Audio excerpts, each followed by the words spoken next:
quelqu'un qui vient d'écrire qu'elle aime les longues vidéos. Elle dit que ça la relaxe, que ça la calme. Moi, c'est là que les choses m'amènent organiquement, donc pourquoi résister? C'est intéressant. Je trouve que ça crée de l'espace.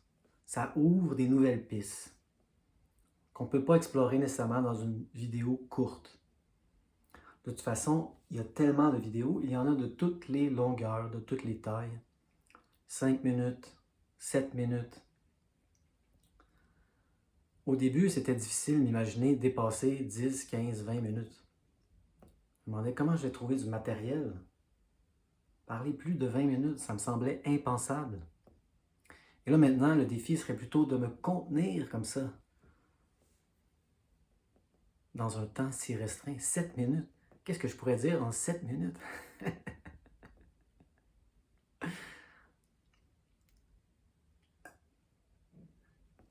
Mais court, c'est bien aussi.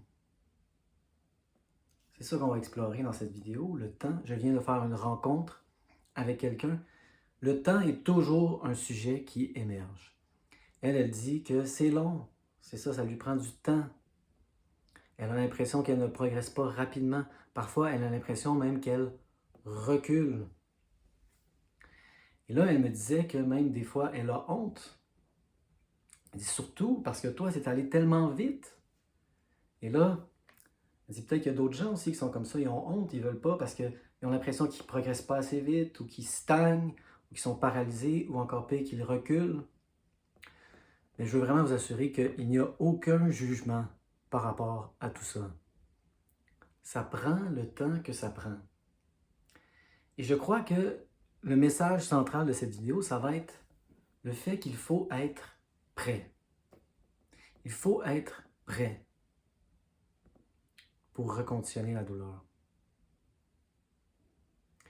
Ça, c'est un message difficile à aborder. Parce que ça veut dire, si vous comprenez ce que ça implique, qu'il y a un aspect de nous qui n'est pas prêt à laisser la douleur partir. Ça m'a pris du temps à faire face à ça.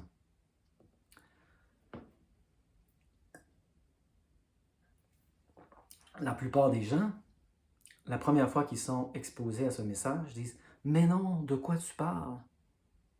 Tout ce que je veux, c'est me débarrasser de la douleur. Je veux qu'elle s'en aille. Je veux qu'elle s'en aille. » Et là, tu es en train de me dire qu'il y a peut-être une partie de moi qui n'est pas prête à laisser partir la douleur. Moi, je veux qu'elle s'en aille. Et là, peut-être que ce que vous appelez moi est trop étroit. Et que vous ne réalisez pas que vous êtes peut-être divisé contre vous-même. Et qu'en effet, oui, il y a une partie de vous très étroite. Le moi est la partie la plus étroite, qui veut que la douleur s'en aille. Mais il y a peut-être une autre partie plus profonde qui n'est pas prête à ce que ça implique la santé, à ce que ça implique être établi. Et là, cette partie-là vous freine. Moi, c'était mon expérience dans le reconditionnement de la douleur. Et c'est mon expérience présentement avec la chaîne. Je le remarque. On va parler du reconditionnement de la douleur, mais en ce moment, je le remarque avec la chaîne, je mets des freins sur la chaîne. Elle pourrait progresser, peu importe ce que ça veut dire, plus rapidement.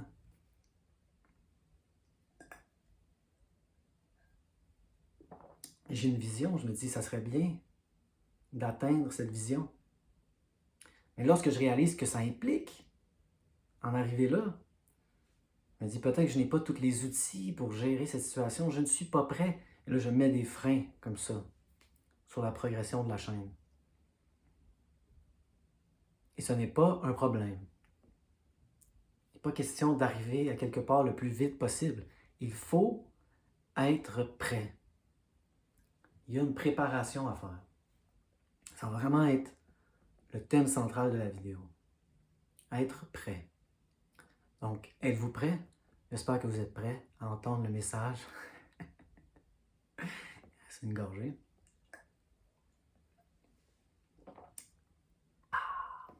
Bon. Il m'est arrivé quelque chose extrêmement intéressant hier. J'ai parlé avec une de mes voisines que je fréquentais au temps où j'étais à mon pire. Elle m'a connu vraiment à mon pire. C'était une relation intéressante. Il y a eu des frictions justement à la fin et nous avons eu une séparation pendant une longue période. Pourquoi? Parce que j'avais beaucoup de difficultés à imposer des limites. Chaque fois qu'elle voulait faire quelque chose avec moi, je disais toujours oui. Elle m'appelait, même si ça ne me tentait pas trop. OK, oui. Des fois, ça me tentait, mais des fois, ça me tentait moins. Et là, elle le sentait. Elle me parlait, peut-être j'avais les bras croisés comme ça. Et donc, un jour, ça a explosé. Parce que ça s'accumule, tout ça. Le ressentiment, écouter des choses, des journées qu'on n'a pas envie. Et là, il y a eu une explosion, il y a eu une séparation. Mais depuis, il y a eu une réconciliation. On a recommencé à se parler. Et maintenant, je ne suis pas encore, j'y travaille, je ne suis pas encore tout à fait bon à imposer mes limites, mais j'en impose de plus en plus. Je fais des choses avec elle maintenant seulement si ça me tente. Peut-être pas à 100%, il ne faut pas exagérer. Là. Mais je ne ferai plus comme avant, où les journées, ça me tente moins.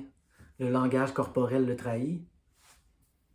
Et là, elle m'appelle, je dirais, « Oh non, ça ne me tente pas aujourd'hui. » Je l'ai vue l'autre jour parce que ça me tentait d'aller la voir.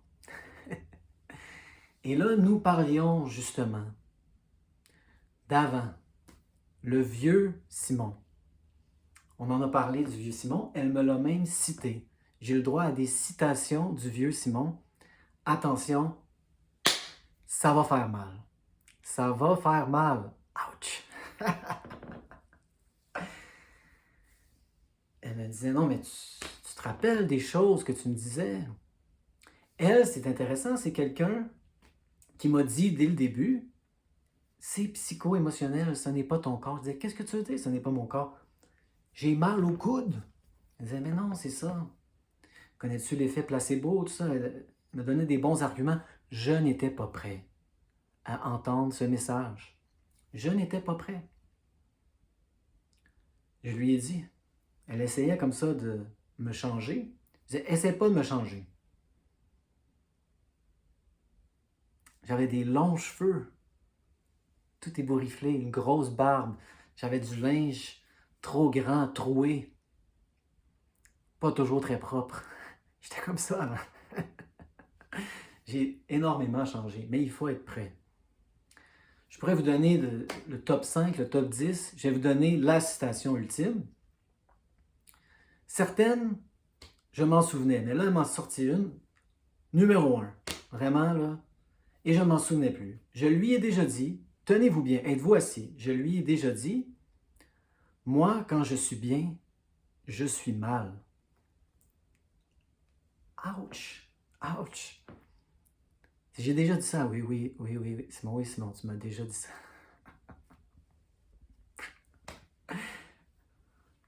Et lorsqu'elle me l'a dit, j'ai compris ce que je voulais dire. Oui, en effet, c'est ça. C'est vrai. Là, avant, lorsque j'étais bien, j'étais mal. Ça me faisait peur être bien. Ce que ça impliquait. Et là, si j'avais lu Alan Gordon à cette époque-là, je n'étais pas prêt à entreprendre le processus. C'est intéressant parce que le voisin, au-dessus de chez moi, lui, il fait de la fibromyalgie. Ouvrons, fermons les guillemets, très important. Lui, il m'a déjà vu à mon pire. Il m'a vu passer à travers le processus du relâchement myofascial, où j'allais mieux, je progressais, parce que je voyais des gens pour qui ça avait fonctionné. Mais là, je réussissais pas. Eux, ils disaient que ça leur a pris 2 ans, le temps. On va parler du temps. Ça a pris 2 ans, ça a pris 2 ans. 2 filles ont dit ça prend 2 ans. Après 1 an et demi, j'allais mieux. Là, 2 ans approchaient, je me sentais pas rétabli comme eux. Je me commençais à douter, je suis pas bon, pourquoi je suis pas aussi bon qu'eux? J'ai honte. Comme cette personne me disait, avec qui j'ai parlé aujourd'hui. Elle disait, des fois, j'ai honte. Je me dis, je ne progresse pas aussi rapidement que toi, tout ça, il n'y a pas de temps. C'est chacun, tout le monde est différent, il n'y a pas de recette. Moi, j'ai fait ce processus-là de 2 ans qui a préparé le terrain pour le reconditionnement de la douleur. Et lui, il m'a vu monter comme ça, m'améliorer et là, m'effondrer. Mais là, c'est ça qui m'a montré que justement que ce n'était pas le fascia, que ce n'était pas corporel. Mon espoir a monté en voyant les 2 filles qui sont rétablies.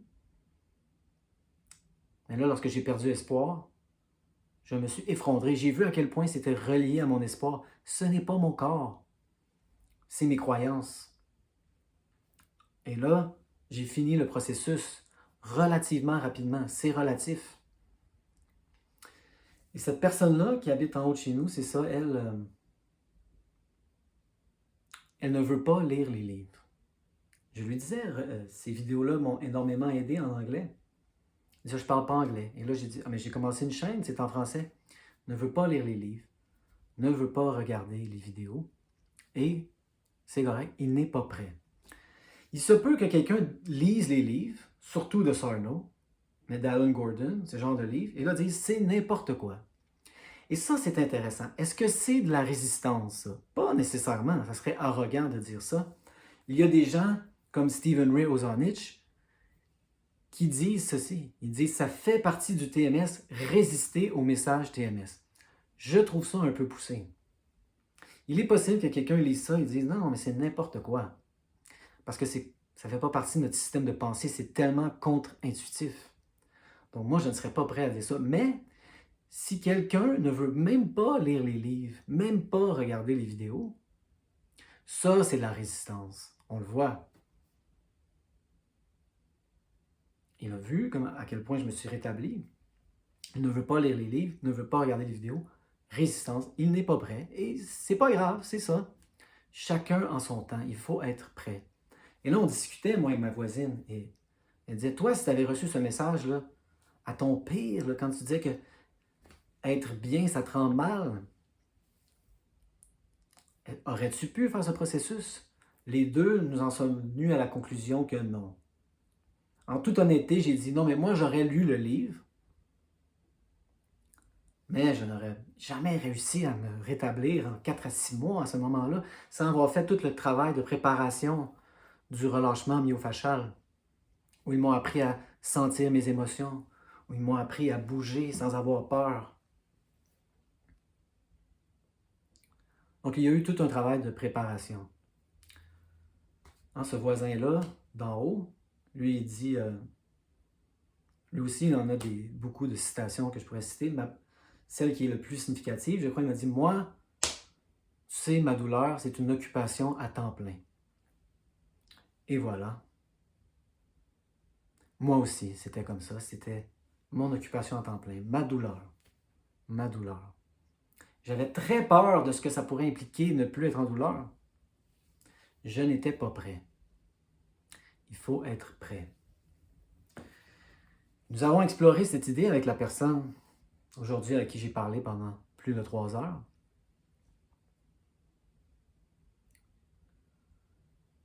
Et c'est très difficile faire face à ça. Des fois, ça s'appelle, on peut appeler ce concept-là, si on l'élargit, les gains secondaires.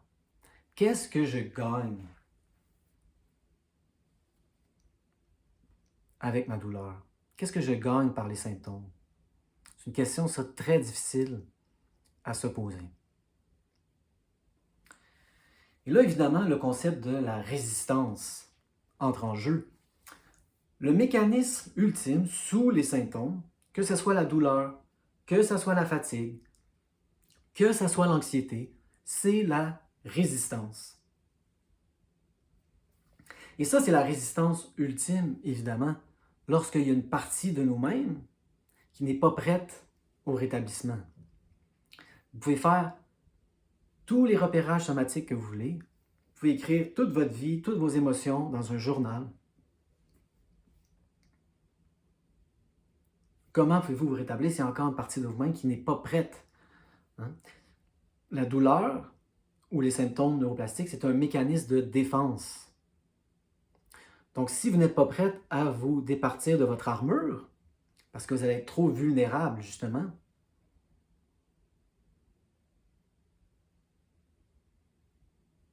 il est possible que tous vos efforts soient ralentis comme ça. Peut-être même totalement stoppés, sabotés. Parce qu'il y a une partie de vous qui a tellement peur de se départir de l'armure, c'est votre protection. Ça fait peur ne plus avoir l'armure, mécanisme de défense. Pourquoi se départir de son mécanisme de défense numéro 1 si on a peur comme ça?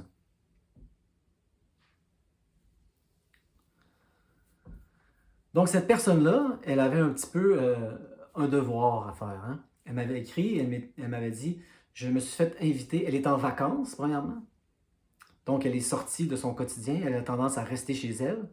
Et on disait, c'est excellent, ça c'est ça, aller en vacances, les choses bougent. Peut-être que justement ça va changer le mal de place. Oh! Ça c'est bon. Si vous bougez, ça bouge. Quand ça bouge, c'est excellent. Et là, elle s'est fait inviter à un match de pétanque. Et elle disait, je crois que je vais y aller même si ça va solliciter mes épaules. Elle a des douleurs aux épaules. Et là, moi, j'ai répondu, oui, oui, je t'encourage fortement à y aller, surtout parce que ça va solliciter tes épaules. Surtout, en lettres majuscules. Et là, c'est ça, on a parlé et aujourd'hui, c'est ça, elle n'était pas allée. Et elle avait donc un peu honte. Et il n'y a pas de honte. Il n'y a pas d'urgence, il n'y a pas de vitesse. Vous allez à votre propre rythme. Il n'y a pas de jugement. Ou plutôt, ça j'en parlais avec un de mes thérapeutes justement, il y a toujours du jugement. On juge la distance. On juge automatiquement. C'est notre relation avec le jugement. Évidemment. Et je me disais, j'ai pas fait mon devoir. C'est pas grave, c'est ça. Il n'y a pas d'urgence, il n'y a pas de presse. Ça prendra le temps que ça prend. Hein?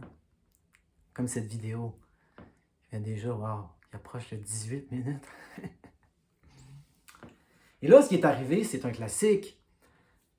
Elle a eu peur, elle a eu extrêmement peur d'aller faire de la pétanque. Une longue balade en voiture avant d'y aller, de la pétanque, un repas au restaurant comme ça avec beaucoup de gens, et là, revenir en voiture. Elle a eu extrêmement peur, et là, le cerveau a monté les symptômes d'avance. Et ça, c'est excellent. Le cerveau fait ça, il exagère. Au lieu d'attendre que vous jouez à la pétanque, et là que vous utilisez l'épaule, et là que la douleur monte, et là vous pouvez dire « Oh, c'est parce que c'est structurel, j'ai trop utilisé mon épaule. » Il surjoue, il surestime sa mise, il bluffe, et on peut coller son bluff et dire « Cerveau, tu t'es trompé, tu as déclenché la douleur trop tôt. Je n'ai pas encore joué à la pétanque. » Et ça, moi, j'ai plein d'exemples similaires. Il y en a un que j'ai déjà dit, mais un bon exemple, c'est un bon exemple. On peut le répéter. Moi, j'avais beaucoup de paires de souliers. 5-6 paires de souliers. Et mon cerveau avait décidé quels souliers étaient les pires. Alors ça, c'est les moins pires. Mais il y avait vraiment la paire qui me faisait le plus peur. Mais même les meilleurs ou les moins pires, il fallait que je les change. Parce que ça change le mal de place. Justement. Oh, j'ai trop mis ces souliers-là. Là, je mettais un autre soulier. J'avais mal, mais ça changeait le mal de place. C'est moins pire. Et là, j'ai réussi à reconditionner ma douleur. Je pouvais mettre les 5 paires de souliers sur 6. Mais il y avait toujours cette paire qui me faisait tellement peur. Oh, la paire. Je me disais, non, mais celle-là, peut-être vraiment que c'est structurel au sens où c'est les souliers là, qui me font mal aux pieds. Et là, de plus en plus, j'avais compris qu'il faut défier les symptômes constamment. Il faut se demander de quoi j'ai peur et le faire. Là, je me disais, oui, j'ai extrêmement peur de mettre cette paire. Donc, oui, j'aurais pu prendre le chemin facile cette journée-là, mettre ma meilleure paire de souliers, probablement faire une longue marche sans douleur. Mais là, j'ai décidé, non, je vais mettre la paire qui me fait le plus peur. J'entends les sons d'Alfred Hitchcock dans Psycho. En regardant la paire. Et là, j'ai voulu enfiler la paire de souliers et mon cerveau a déclenché la douleur avant de mettre les souliers. Boum! Vous l'avez, ça. Cas d'exception. Il fait toujours ça, le cerveau. Il surréagit, il surfait les choses. Pas structurel. Là, il y a des gens qui disent, oui, mais moi, c'est pas ça mon inquiétude. Je sais que c'est pas structurel. J'ai juste peur de la douleur en tant que telle. Je n'aime pas la douleur. Je n'aime pas la sensation. Et là, c'est ça. C'est que vous résistez à vos sensations. C'est la résistance aux sensations en tant que telles, aux sensations elles-mêmes. Et là, c'est d'y aller, c'est de prendre l'engagement d'y aller. Et là, elle s'est engagée à y aller vendredi prochain. Si elle n'y va pas, c'est pas grave. Il n'y a pas de jugement. Mais c'est une décision qu'on prend. Je vais jouer à la pétanque, peu importe comment je me sens. Peu importe comment je me sens, peu importe comment je me sens. C'est comme ça, moi, que j'ai éliminé les symptômes. En prenant un engagement. Comme ça, c'est une décision. Vendredi prochain, je vais jouer à la pétanque, peu importe comment je me sens, surtout si mon cerveau surréagit d'avance. Là, je vais lui dire, cerveau, encore une fois, tu t'es trahi. La douleur structurelle ne se comporte pas comme ça. Et donc, si c'est neuroplastique, il n'y a rien qui est en train d'être endommagé. Donc, il n'y a aucun danger. Il y a certaines personnes qui disent, oui, mais moi, c'est juste, OK, même si tu me prouves à 100% que c'est pas structurel, que c'est neuroplastique, j'aime pas la sensation, j'en en veux pas. Et là, c'est vraiment de travailler, justement, l'aspect somatique. Arrêter de résister aux sensations. Laisser les sensations couler à travers nous, sans les bloquer. C'est vraiment ça la clé. Moi, j'ai commencé avec les symptômes les plus faciles, c'est-à-dire des sensations bizarres que j'avais, qui n'étaient pas nécessairement de la douleur. J'avais des sensations à certaines heures de la journée. Ça trahit aussi. L'intérieur de mes chevilles, mes aines, mes trapèzes. Des fois, avant le souper, je sentais que mes trapèzes, admettons, étaient gommeux ou croûteux. Avant le souper, c'était croûteux. Et là, après le souper, c'était plutôt gommeux. Et là, je disais à mon cerveau, c'est toi qui projettes ça. Le trapèze n'a pas changé. Le trapèze est dans le même état avant le souper et après le souper. C'est toi qui projettes la sensation croûteuse. C'est toi qui projettes la sensation gommeuse, dépendamment de l'heure, parce que tu as fait des associations. Donc, j'ai commencé par le plus facile. Mais là, après, j'ai fait la douleur. Et là, la douleur, c'était très difficile de me convaincre que rien qui était en train d'être endommagé. C'est tellement réaliste, c'est tellement convaincant. On dirait que ça frotte, on dirait que c'est en train d'être endommagé. Mais là, je me servais comme ça des cas d'exception. J'étais un avocat, je prouvais à mon cerveau constamment. La douleur structurelle ne se comporte pas comme ça. La douleur structurelle ne se comporte pas comme ça. La douleur structurelle ne se comporte pas comme ça. Et là, il a commencé à avoir de plus en plus d'espace entre les sensations étranges et les douleurs. La douleur a baissé drastiquement. Et là, j'ai fait face à la fatigue. Je ne sais pas si c'est extrêmement fréquent, mais c'est un pattern que j'ai rencontré plus d'une fois. Les gens, la douleur baisse, et là, c'est la fatigue qui s'impose. Quelqu'un qui m'a demandé de parler de la fatigue. J'ai déjà parlé de l'aspect comportemental. J'ai déjà parlé de l'aspect reconditionnement de la douleur étroite par rapport à la fatigue dans la vidéo. Je ne sais pas où j'ai trouvé un titre aussi original. La fatigue chronique. Où va-t-il chercher ça? Hein? Mais là, je voulais aborder un autre aspect. Pas juste de la fatigue. C'est le mécanisme sous-jacent à tous les symptômes. Mais nous allons parler en termes de fatigue. Ça a été encore plus difficile de me convaincre que la fatigue était neuroplastique. Encore plus difficile que les sensations étranges. Encore plus difficile que la douleur. Ça semble ne pas être juste moi. C'est difficile de se convaincre que la fatigue n'a pas rapport avec le manque de repos de notre corps. Et moi, j'ai l'impression que, et ça c'est la spéculation, que ma douleur et mes sensations étranges étaient 100% neuroplastiques. Mais comme je l'explique, des fois, il y a des choses qui vont au-delà du neuroplastique et c'est possible qu'avec la fatigue chronique, ça soit le cas. Parce que c'est fatigant pour votre système être en état d'hypervigilance pendant aussi longtemps. Donc, il est possible qu'avec la fatigue chronique, il y ait un aspect, appelons ça comme ça, structurel. C'est très possible. Et là, on peut explorer toutes sortes de choses, comme la relaxation profonde, la régulation du système, l'autorégulation, la régulation des émotions, ou peut-être même la théorie polyvagale. Tout ça, c'est très répandu maintenant. Il y a des livres là-dessus, il y a d'autres chaînes. Donc, moi, je n'aborde pas ça parce que ça n'a pas fait partie de mon processus.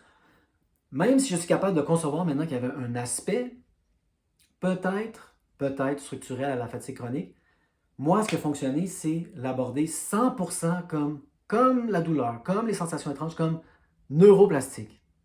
Et là, étant donné que je l'ai éliminé, s'il y avait quelque chose de plus que neuroplastique, ça s'est résolu tout seul, ça s'est réaligné tout seul. Donc, pour la fatigue chronique, ce que j'ai fait, c'est traiter ça comme la douleur, en traitant ça comme étant 100% neuroplastique et en traitant ça comme de la résistance à des émotions, des états qui me font peur. C'est toujours les deux branches. C'est comme ça que je l'ai traité.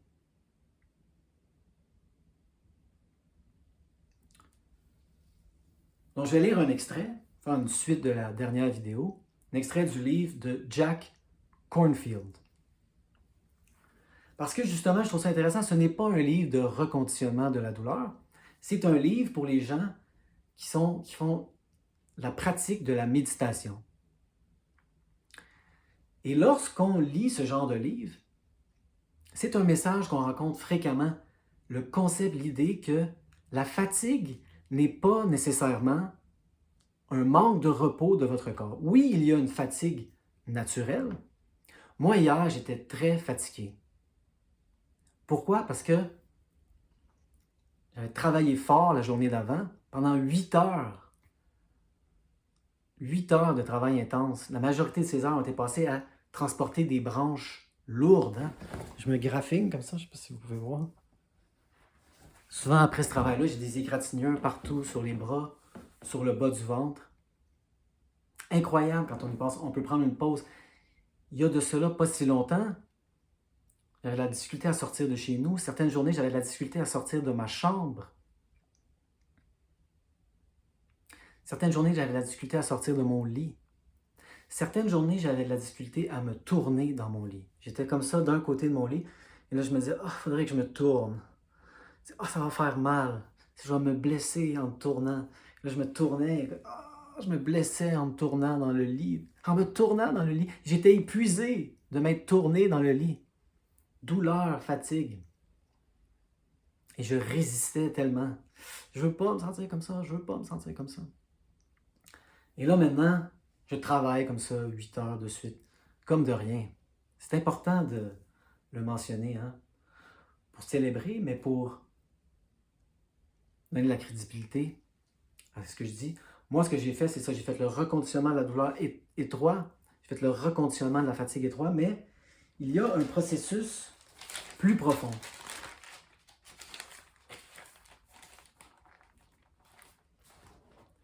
Et lorsqu'on va au-delà du reconditionnement de la douleur, c'est un message qui est très commun, même banal.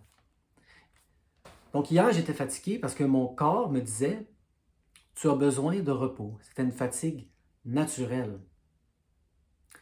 Mais il y a une fatigue, la fatigue chronique, qui n'a pas rapport avec le besoin de repos du corps. C'est quelque chose d'autre. Qu'est-ce que c'est? Voici un extrait du livre de Jack Kornfield, A Path with Heart. Un chemin qui a du cœur. Sur mon cœur, comme ça. Lui, il appelle ça des démons. Hein? Il ne croit pas aux démons littéralement, soyez rassurés. C'est comme ça qu'ils appellent ça en méditation. Le prochain démon à mentionner est subtil. C'est la fatigue, la lassitude, la torpeur. Celui-ci apparaît comme de la paresse, un manque de vitalité, comme un brouillard. J'avais le brouillard cérébral. J'ai toujours vu la fatigue et le brouillard cérébral comme étroitement liés. Notre clarté et notre éveil disparaissent lorsque l'esprit est envahi par la fatigue et notre vie et notre pratique de méditation devient nuageuse. Dans notre vie, nous faisons l'expérience de la fatigue à cause de la vitesse de notre culture ou parce que nous avons perdu la relation avec notre corps. Je ne voulais plus sentir mon corps, je flottais comme ça, 5 pouces au-dessus de mon corps. Je ne veux pas être dans mon corps, c'est trop souffrant. Je m'étais retiré de mon corps. Et là, pendant 2 ans de relâchement myofascial, j'ai reconnecté avec mon corps. Très important de reconnecter avec son corps. Les gens en douleur chronique souvent vivent dans leur tête. Hein? Ils appellent ça en anglais neck up, en haut du cou. Vous vivez ici, dans des histoires, dans des conceptions, pas dans l'expérience réelle directe. Vous êtes dans les souvenirs, vous êtes dans l'appréhension de la douleur toujours, et vous êtes dans le souvenir. Vous vivez dans le passé et dans le présent. Nous faisons l'expérience de la paresse ou de l'hésitation devant une tâche difficile. La fatigue se présente souvent graduellement, alors que nous méditons. Nous la sentons monter, s'enroulant autour de notre corps, chuchotant « Allez, prenons une petite sieste. » Je disais toujours « J'ai besoin de prendre une sieste. » L'esprit devient alors éparpillé et faible et nous perdons la motivation pour ce que nous avions décidé d'entreprendre. Ceci peut arriver souvent durant la méditation. La grande majorité de notre vie se déroule à moitié éveillée, en mode somnambule. Nous sommes des somnambules. Et c'est pour ça qu'on appelle ça justement l'éveil spirituel, parce qu'on dort. La méditation veut dire se réveiller pour que nous puissions amener notre conscience à la fatigue. Soyez conscient du ressenti de votre corps lorsqu'il est fatigué, la lourdeur, la posture affaissée. Si on s'endort, c'est sûr que c'est difficile. Mais quand même, observez autant que vous êtes capable. Portez attention au début, au milieu et à la fin de l'expérience. On peut faire des repérages somatiques avec la fatigue.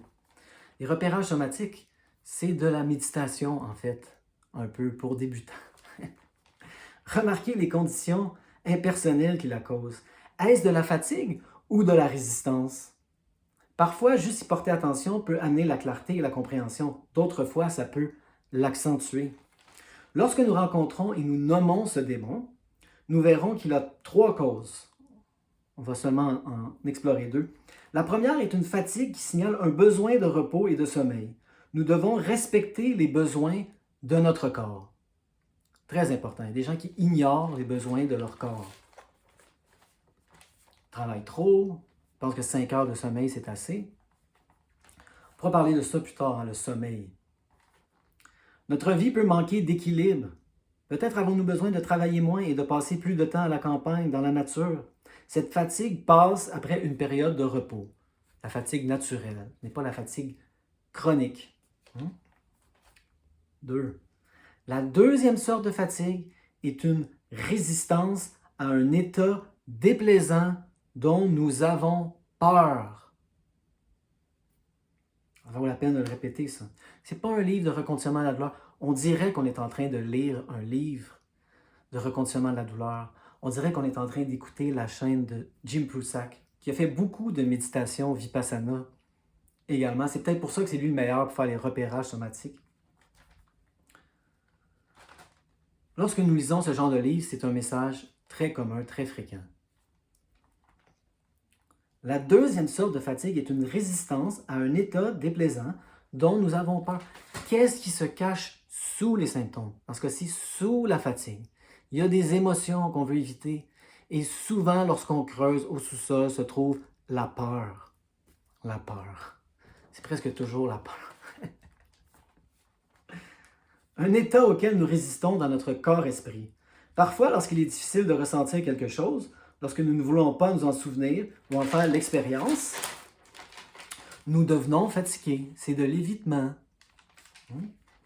La fatigue qui vient comme de la résistance ne doit pas être confondue avec la paresse. Ce n'est pas de la paresse. Lorsque vous résistez aussi au changement, lorsque vous vous auto-sabotez, lorsque vous procrastinez, ce n'est pas de la paresse. La procrastination n'est pas de la paresse également, c'est de la peur. De la peur. Nous sommes rarement paresseux. Nous avons tout simplement peur. Le démon de la paresse et de la torpeur suit la stratégie de l'autruche. Ce que je ne vois pas ne peut pas me faire mal. La la la la la. On se met la tête comme ça sous le sable. Ce que je ne vois pas ne peut pas me faire mal. Si je dors, je ne suis pas au courant. Hein? C'est le summum de l'évitement, en fait. Lorsque la fatigue apparaît, mais que notre corps n'a pas besoin de repos, c'est souvent un signe de résistance. Nous pouvons nous demander, qu'est-ce qui se passe ici? Qu'est-ce que j'essaye d'éviter en m'endormant? Souvent, nous allons découvrir une peur importante ou une grande difficulté juste en dessous. Des états de tristesse, de vide, de solitude ou de perte de contrôle dans un aspect de notre vie sont des états communs que nous essayons d'éviter par la fatigue. Lorsque nous reconnaissons ceci, notre pratique peut évoluer et passer à un autre niveau. Certaines fatigues peuvent aussi... Et là, on peut prolonger. Je vais prolonger parce que, pour moi, c'est ça, le repérage somatique n'a été que le début. On peut aller plus loin dans la méditation.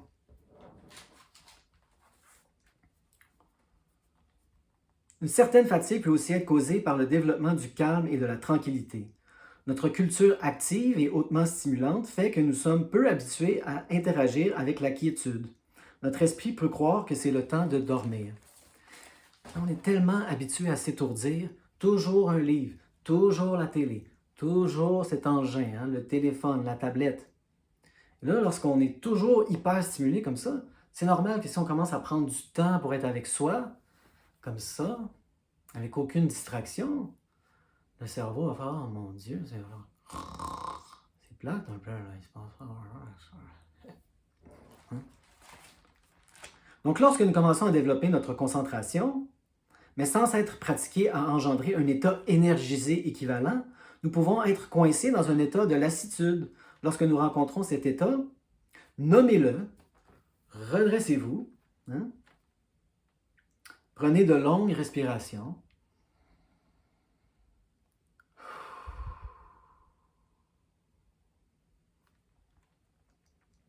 Méditez avec les yeux grands ouverts. Ça se fait, ça, on peut méditer dans n'importe quelle situation, dans n'importe quelle position. On n'a pas besoin d'être assis en lotus, on n'a pas besoin d'être assis en lotus. Rester debout et faire de la méditation en marchant. On peut faire de la méditation en marchant.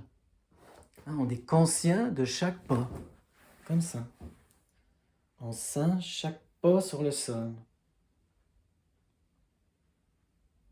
C'est la conscience. Aspergez votre visage d'eau froide. Moi, je prenais des douches froides. J'allais dans le... Je suis chanceux ici, il y a un sauna. Et là, il y a des douches à côté. J'allais dans le sauna super chaud. Et là, j'allais dans des douches froides pour élargir ma fenêtre de tolérance, ça s'appelle. Ça réveille, ça réveille. Difficile d'être endormi après une douche froide. Là, il y a des gens qui disent « Oh, moi, je ne suis pas capable, c'est ça, ça me fait mal. » Élargissez votre fenêtre de tolérance, elle est trop petite. Donnez de la souplesse à votre système nerveux. Lorsque j'ai traversé une longue période de lassitude, mon enseignant, je ne sais pas comment prononcer, Akan Cha, me faisait méditer sur le bord d'un puits très profond. La peur de tomber me tenait réveillé. Nous pouvons travailler la fatigue. Elle nous aide dans notre pratique à aiguiser notre conscience. La douleur est notre amie, la fatigue est notre amie. à focuser sur juste cette inspiration. Juste cette expiration. Sous la fatigue, ultimement, et l'expérience de la paix et la quiétude.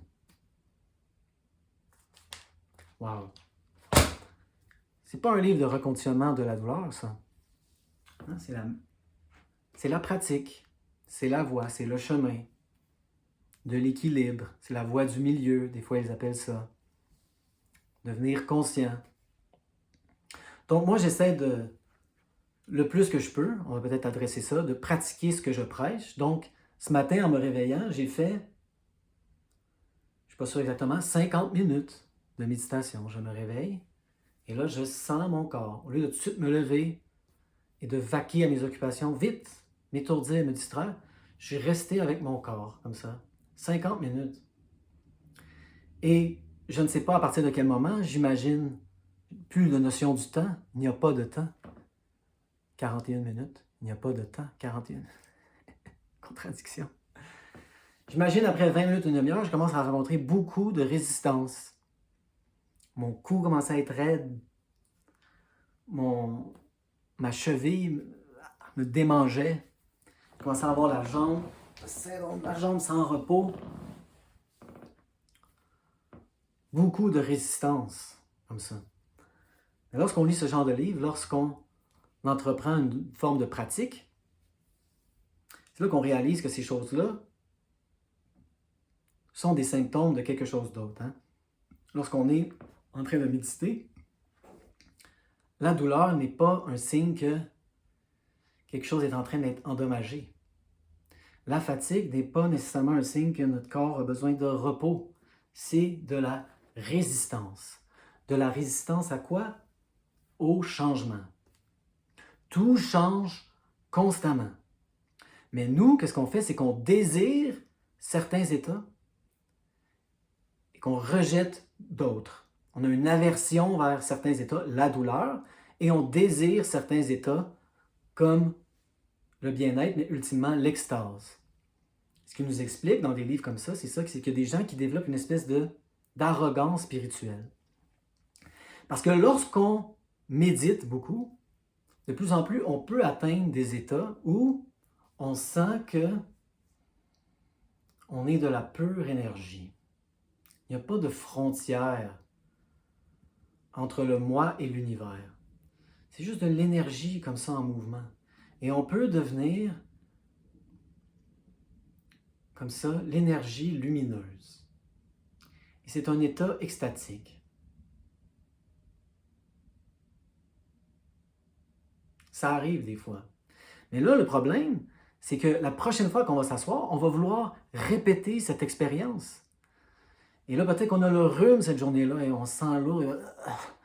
L'autre fois, là, j'étais un avec les courants énergétiques de l'univers. Et là, je suis comme... et on s'ennuie de l'ancien état.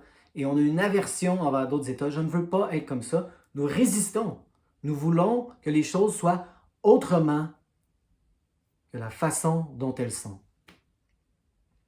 Et c'est ça la pratique du repérage somatique, ou si on fait une expansion de la méditation, c'est être avec ce qui est, ne plus résister. Poussons l'image à l'extrême, moi je suis convaincu, si vous réussissiez à avoir zéro résistance, ce qui est comme le Bouddha, celui qui est éveillé, justement, vos symptômes s'en iraient en l'espace de quelques jours. Il n'y a plus de résistance. Il n'y a rien à quoi ils peuvent s'accrocher. Comment pourrait-il rester? Il passerait à travers vous, tout simplement. Ah, douleur. Ah, sensation gommeuse. Ah, sensation croûteuse. Ah, fatigue. Ah, je te vois, fatigue. Qu'est-ce qu'il y a sous la fatigue? Ah, ma peur. On ressent notre peur. On ressent le vide. On ressent l'impression de solitude. Peu importe ce que c'est, peu importe ce qui se cache sous la fatigue. On sent la fatigue, phénomène de surface. Douleur, fatigue, anxiété, phénomène de surface. On sent le phénomène de surface, on va en dessous. Qu'est-ce qu'il y a en dessous? peur. La peur. Et là, si vous avez suivi ma progression, hein, je fais des sensations étranges, les douleurs, la fatigue. J'ai réussi à amener ma fatigue avec la technique que j'ai décrite dans la vidéo La fatigue chronique, qui est plus comportementale. Mais avec cette technique aussi, aller sous la résistance. Utilisons une dernière image, celle du ballon de plage. Elle est si bonne. Vous avez des émotions qui essaient de remonter comme ça. Vous les empêchez de remonter. C'est comme essayer de garder un ballon de plage sous l'eau constamment. Tristesse, rage, peur, c'est épuisant. Essayez de garder un ballon de plage sous l'eau constamment. C'est fatigant. Vous êtes fatigué. Parce que vous réprimez, vous refoulez. Et là, moi, j'ai réussi à éliminer la fatigue. Et là, j'ai été frappé par un mur d'anxiété. Un mur d'anxiété. J'ai jamais ressenti autant d'anxiété que quand ces symptômes-là sont disparus. De la pure anxiété. Qu'est-ce que l'anxiété, selon moi? Il y a beaucoup de définitions. C'est de la peur amplifiée, c'est ça, c'est quand on résiste à la peur. Il pourrait y avoir juste de la peur, j'ai peur, mais là on résiste et on crée de l'anxiété. Et là, moi, j'ai réussi à éliminer l'anxiété pendant une longue période. Mais, comme vous le savez, récemment, elle est revenue. J'ai eu de la haute anxiété, du 8 sur 10. Qu'est-ce que c'était? De la résistance. C'était tant de choses. Il y a mon cours, il y avait l'examen final, mon nouveau travail, il faut que je charrie de la branche comme ça à longueur de journée. Et là, c'est stressant, il y a des machines, il y a des gens qui me critiquent des fois. Il y a beaucoup de changements dans ma vie comme ça. Et j'ai eu peur. Et là, au lieu de juste sentir ma peur, dire je ne pas, j'ai eu une longue période où je ne me sentais pas comme ça. Et j'ai pas voulu. J'ai fait, non, j'étais tellement bien. Hein, les états extatiques, j'étais comme en état de bien-être. Puis là, tout d'un coup, la peur, là, j'ai bloqué la peur.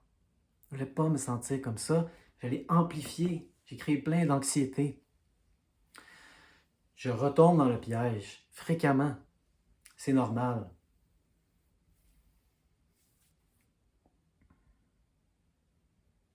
Et là, en ce moment, je n'ai presque plus d'anxiété. Pourquoi? Parce que j'ai arrêté de résister. J'ai arrêté de résister.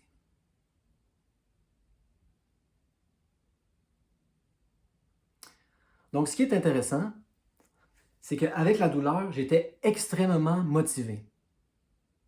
Je me demandais toujours, est-ce qu'il y a quelque chose dont j'ai peur? Un mouvement? Je voulais pouvoir me servir de mon corps comme je veux, avoir aucune restriction. Et là, je demandais à mon cerveau, est-ce qu'il y a quelque chose qui te fait peur? Est-ce qu'il y a quelque chose que tu te dis, oui, ça va déclencher des symptômes? Il me disait, oui, comme faire la split, faire le grand écart. On va faire le grand écart. J'étais tellement motivé. Parce que je voulais pouvoir faire ce que je veux avec mon corps. Et il me disait, c'est ça l'attitude. Et là, j'ai appliqué cette attitude au reste de ma vie. J'ai eu des discussions avec des psychologues. 2 psychologues m'ont dit la même chose. Ils m'ont dit, admettons que quelqu'un est très anxieux par rapport à prendre l'avion. Il faut se poser la question, est-ce que je veux prendre l'avion? Il disait, pas besoin de juste défier l'anxiété pour défier l'anxiété. Mettons que quelqu'un n'aurait pas à prendre l'avion le reste de sa vie, pourquoi défier cette peur? Il y a des psychologues qui m'ont dit ça. Et je ne sais pas si c'est ça. Moi, dans mon reconditionnement à la loi, c'est ça que j'ai fait. Je demandais à mon cerveau, est-ce qu'il y a quelque chose qui te fait peur? Oui, faisons ça. Allons-y, faisons-le. Là, je me suis dit, je vais appliquer la même attitude dans le reste de ma vie. Mais une fois que je n'ai plus la douleur comme moteur, avec l'anxiété, j'ai trouvé que c'était plus difficile. Et j'ai arrêté de défier pour défier. Et c'est là que j'en suis en ce moment. Et je sens que j'ai beaucoup de peur par rapport au futur, beaucoup de résistance. Je mets les freins. Je ralentis les choses. Et mon message, c'est que c'est correct. On peut prendre le temps que ça prend. En s'assurant évidemment qu'on ne stagne pas complètement et qu'on n'est pas dans la paralysie ou même dans le recul. Ça peut être un signe que là, c'est trop. C'est trop. Mais on peut prendre notre temps. Il n'y a aucune presse. Il faut être prêt. Si vous n'êtes pas prêt, vous allez trouver une manière, souvent c'est ça, subconsciente, de saboter vos progrès. Comment devient-on prêt? C'est ça, on utilise souvent le mot cultiver. Il faut cultiver certains états, cultiver l'indifférence, cultiver certains états émotionnels. Il faut préparer la terre. Il faut préparer la terre d'avance. Mais là, une fois que la semence est plantée, souvent on intervient trop. Oui, il y a un travail à faire pour préparer la terre. Mais une fois que la semence est là, des fois on essaie d'assister un peu la semence. Là. Allez, pousse, pousse. Et là, nos interventions, non seulement n'aident pas la plante à pousser, mais l'abîment, je dirais. Donc, il y a un travail de préparation, mais il y a aussi une espèce de laisser aller, lâcher prise. La plante grandit comme la plante grandit. Oui, on peut accélérer, préparant la terre, arrosant, mettant des formes d'engrais. Mais il y a une limite à tout ça. La plante pousse à la vitesse qu'elle pousse. Il y a une espèce de croissance organique des choses. Et là, essayer d'aller au-delà de ça, essayer d'accélérer ce processus, ou se poser la question, pourquoi on fait ça? On semble faire ça sur une échelle planétaire, hein, avec nos techniques d'agriculture, mais là, peut-être que je pousse trop la métaphore. 52 minutes. Peut-être essayer de faire une vidéo d'1 heure. Il y a des gens qui aiment les longues vidéos. Qu'est-ce qui est intéressant dans la dernière session, justement, c'est que il y a eu ce fameux renversement dont j'ai déjà parlé. Et là, la personne avec qui je parlais m'a cité. Je lui disais, je trouve ça difficile en ce moment, accomplir ma mission, aller dans mon chemin. Et là, elle m'a dit, ah oui, dans une de tes vidéos, tu as dit, souvent c'est difficile parce qu'on dit que c'est difficile. Pourquoi ne pas dire, c'est facile? Ah ah! Ça, j'adore ça, quand vous me citez à moi-même. Comme je l'ai déjà dit, je ne suis pas mon meilleur étudiant. J'en parlais dans la dernière vidéo, hein, Jean Monbourquette s'est déjà fait dire ça. Il dit, tu ne pratiques pas ce que tu prêches. On ne le fait pas toujours, on n'est pas toujours notre meilleur étudiant. Et des fois, c'est des sphères, hein, ce qu'on applique, ce qu'on est très bon personnellement appliqué dans une sphère, on a peut-être plus de difficultés dans d'autres. Mais moi, ce que je remarque, c'est ça, c'est que le fait que je dise que c'est difficile, ce n'est pas quelque chose d'externe que je ne contrôle pas. Il y a une partie de moi qui met un frein, comme ça. Prenez juste mon cours. Il y a une espèce de ralentissement. Il y a de la procrastination. Il en a parlé dans l'extrait que j'ai lu. Pourquoi? Parce que je me dis toujours, voici une de mes plus grandes peurs. Charger de l'argent à quelqu'un. C'est comme ça. Je vais en parler plus longuement dans d'autres vidéos. Ma relation avec l'argent, tout ça. Mais en ce moment, ça me fait peur, charger de l'argent à quelqu'un. Et là, je me dis toujours, je vais commencer à charger lorsque j'ai fini le cours, j'ai fini la formation de reconditionnement de la douleur. Là, je suis certifié. Et là, je remarque que justement, je prends mon temps. Oh, que je prends mon temps avec le cours. Je procrastine, ça va prolonger. Comme ça, le moment où je vais devoir charger de l'argent va être retardé. Je ne suis pas prêt. Et c'est correct. C'est correct.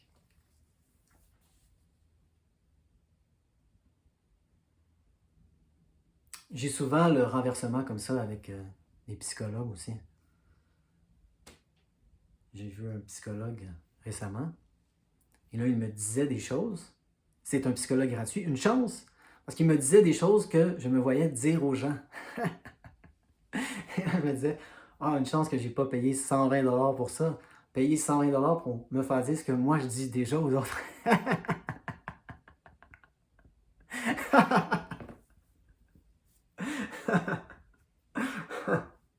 Aïe, aïe, aïe, aïe, aïe.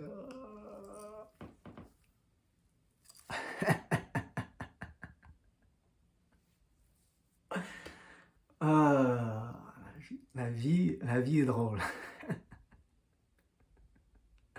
La vie est belle.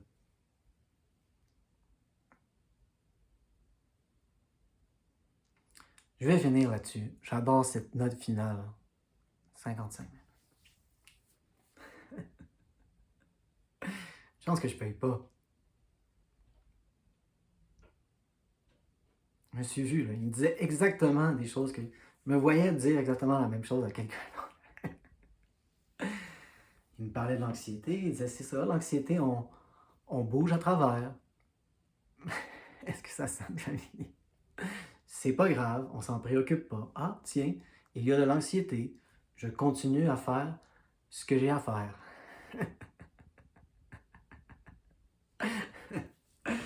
Aïe, aïe, aïe.